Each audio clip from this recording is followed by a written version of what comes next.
എടോ, നിങ്ങൾ ഈ ഗ്രീൻ പീസ് വെച്ച് ഇങ്ങനെ ഒരു കുറുമ ഉണ്ടാക്കി നോക്കിയിട്ടുണ്ടോ? ഗ്രീൻ പീസ് വെച്ചൊക്കെ എല്ലാവരും കുറുമയും കറിയൊക്കെ ഉണ്ടാക്കുന്നവരായിരിക്കും. എന്നാൽ ഇതൊരു വ്യത്യസ്ത രീതിയിലാട്ടോ ഈ കുറുമ ഉണ്ടാക്കിയേക്കുന്നത്. ടേസ്റ്റിന്റെ കാര്യത്തിലൊന്നും ഒരു രക്ഷയില്ല. എന്നാൽ ഇത് എങ്ങനെയാ ഉണ്ടാക്കുന്നതെന്ന് കണ്ടു നോക്കിയാല്.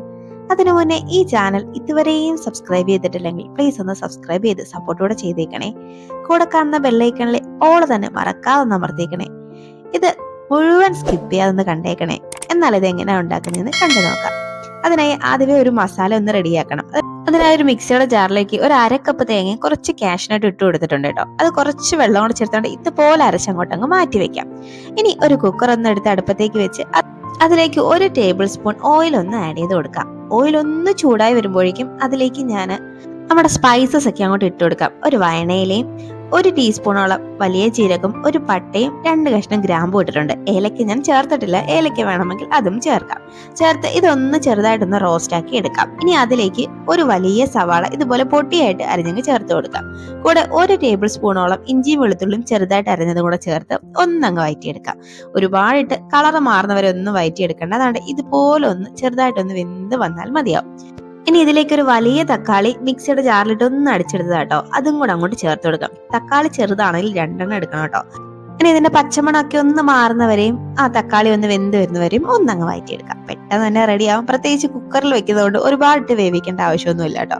ഇനി ഇതിലേക്ക് ഒരു 1/4 ടീസ്പൂൺ മഞ്ഞൾപ്പൊടിയും, 1 ടീസ്പൂൺ മുളക് പൊടിയും, 1 ടീസ്പൂൺ മല്ലിപ്പൊടിയും, ഒരു 1/4 ടീസ്പൂണൊക്കെ ഗരം മസാലയും കൂടെ ചേർത്ത് ഒന്നും കൂടെ അങ്ങ് മിക്സ് ആക്കി എടുക്കാം. പൊടികളുടെ പച്ചമണമൊക്കെ നന്നായിട്ടൊന്ന് മാറ്റിയെടുക്കണം കേട്ടോ. 1 മിനിറ്റൊക്കെ ഒന്ന് വഴറ്റുമ്പോഴത്തേനും പൊടികളുടെ പച്ചമണമൊക്കെ മാറിക്കിട്ടും. അതിപ്പോൾ പൊടികളുടെ പച്ചമണമൊക്കെ ഒന്ന് മാറിയിട്ടുണ്ട്.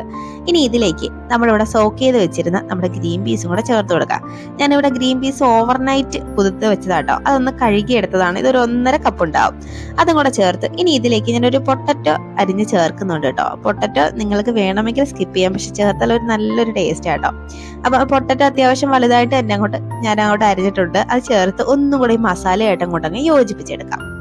അതുകൊണ്ട് ഇതുപോലെ അങ്ങോട്ടങ്ങ് യോജിപ്പിച്ച് നന്നായിട്ടങ്ങ് മിക്സ് ആക്കി എടുക്കാം. ഇനി ഇതിലേക്ക് നമുക്ക് ആവശ്യത്തിനുള്ള വെള്ളം കൂടെ ഒന്ന് ചേർത്ത് കൊടുക്കണം. അതിനായി ഞാനൊരു 1.5 കപ്പ് വെള്ളം ചേർക്കുന്നുണ്ട്.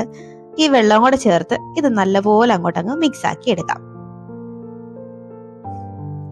നല്ല ടേസ്റ്റി ആയിട്ടുള്ള ഒരു കുറുമ കേട്ടോ. നിങ്ങൾ ഇതുവരെയും ഇങ്ങനെ ഒരു കുറുമ ട്രൈ ചെയ്തിട്ടില്ലെങ്കിൽ ഇങ്ങനെ നിങ്ങളൊന്ന് ട്രൈ ചെയ്ത് നോക്കും. നിങ്ങൾക്ക് ഉറപ്പായിട്ടും ഇഷ്ടമാവും. അതുകൊണ്ട് ഇനി ഇതിലേക്ക് ആവശ്യത്തിനുള്ള ഉപ്പും കൂടെ ചേർത്ത് നമുക്ക് ഒന്നും കൂടെ അങ്ങ് മിക്സ് ആക്കി നമുക്ക് ഈ കുക്കർ മൂടി വെച്ച് ഒരു 4 വിസിൽ വരെയും ഒന്നങ്ങ് വേവിച്ചെടുക്കാം കേട്ടോ. ഫസ്റ്റ് വിസിൽ ഒരു ഹൈ ഫ്ലെയിമിൽ വെച്ചിട്ട് ബാക്കി 3 വിസിൽ മീഡിയം ഫ്ലെയിമിൽ വെച്ചാൽ മതിയാവും. ഇനി ഇത് അവിടെ നിന്ന് അങ്ങ് വേവട്ടെ. ഇപ്പൊ ദാണ്ട് ഒരു 4 വിസിലൊക്കെ കഴിഞ്ഞ് ഇനി നമുക്കിതൊന്ന് ഓപ്പൺ ചെയ്ത് നോക്കാം. സ്റ്റീമൊക്കെ പോയിട്ട് വേണം കേട്ടോ ഒന്ന് ഓപ്പൺ ചെയ്യാൻ. അതുകൊണ്ട് നമ്മൾ ഇട്ടുകൊടുത്ത നമ്മുടെ പൊട്ടറ്റോ എല്ലാം ഒന്ന് നന്നായിട്ടൊന്ന് വെന്ത് വന്നിട്ടുണ്ട്. ഗ്രീൻ പീസ് ഒക്കെ നന്നായിട്ടൊന്ന് വെന്ത് വന്നിട്ടുണ്ട്.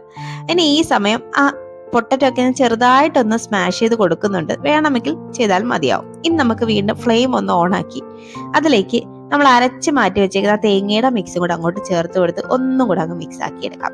ഈ തേങ്ങയുടെ മിക്സ് ഒന്നും ചേർത്തിട്ട് ഒരുപാടിട്ട് തിളപ്പിക്കൊന്നും വേണ്ട. ഇനി അതിലേക്ക് ആ മിക്സിയുടെ ജാറ് കഴുകി ഒരു 1/4 കപ്പ് വെള്ളം കൂടെ ഞാൻ ചേർത്ത് കൊടുക്കുന്നുണ്ട്. അതും കൂടെ ചേർത്ത് ഒന്നും കൂടെ അങ്ങ് മിക്സ് ആക്കി എടുത്തു കഴിഞ്ഞാൽ നമ്മുടെ കുറുമ, ടേസ്റ്റി ആയിട്ടുള്ള കുറുമ ഇവിടെ റെഡി ആയിട്ട് വരും കേട്ടോ. ഇനി ഗ്രീൻ പീസ് ഒക്കെ വാങ്ങിക്കുമ്പോൾ ഇതുപോലെ ഒന്ന് ട്രൈ ചെയ്ത് നോക്കൂ. തീർച്ചയായിട്ടും ഇഷ്ടപ്പെടും കേട്ടോ. ഇനി ഫൈനലി ഇതിലേക്ക് കുറച്ച് മല്ലിയിലയും കൂടെ ഞാനൊന്ന് ചേർത്ത് കൊടുക്കുന്നുണ്ട്. മല്ലിയിലയുടെ ഫ്ലേവർ ഇഷ്ടമല്ലെങ്കിൽ ഇത് ഒഴിവാക്കാം കേട്ടോ. ചേർത്ത് നമുക്ക് ഫ്ലെയിം അങ്ങ് ഓഫ് ചെയ്ത് ഇത് ചൂടോടെ തന്നെ അങ്ങ് സെർവ് ചെയ്യാം. അപ്പൊ ഇനി ഒരു റെസിപ്പിയുമായി വീണ്ടും കാണാം. അതുവരേക്കും ബൈ.